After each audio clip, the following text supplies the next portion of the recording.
Hello guys, কেমন আছেন সবাই? আশা করি সবাই ভালো আছেন। আপনাদের দোয়া ও ভালোবাসায় আমিও আলহামদুলিল্লাহ ভালোই আছি। আপনাদের মাঝে নতুন আরও একটি ভিডিও নিয়ে হাজির হলাম। আজকে চলে এলাম সিলেট সরাসরি শ্রীমঙ্গল চা বাগানে। তো আপনাদেরকে এখন দেখাবো শ্রীমঙ্গল চা বাগানের সৌন্দর্য।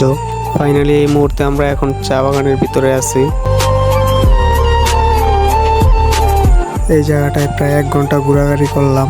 জায়গাটা খুবই সুন্দর, খুবই নিরিবিলি পরিবেশ। এখন আবার উঠে পড়লাম গাড়িতে, চললাম সামনের দিকে।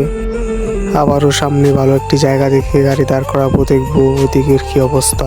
আসলে এই জায়গার ভিউটা আমার কাছে আরো বেশি ভালো লাগতেছে এবং আরো বেশি সুন্দর লাগতেছে, এবং এই জায়গার এরিয়াটাও খুব বড়। সতর্কবার্তা, এই জায়গায় যদি কেউ কখনো ঘোরার জন্য আসেন, সাবধান, একা একা কেউ চা বাগানের ভিতরে ঘুরতে যাবেন না, কারণ এখানে ছিনতাই হওয়ার অনেক সম্ভাবনা রয়েছে। এখন আপনাদের মাঝে আমার একটি অনুরোধ রইল, আমার ভিডিওটা যদি আপনাদের ভালো লেগে থাকে অবশ্যই চ্যানেলটা সাবস্ক্রাইব করে আমাদের সাথে থাকবেন। এই বলে আমার এই ভিডিও আমি শেষ করছি।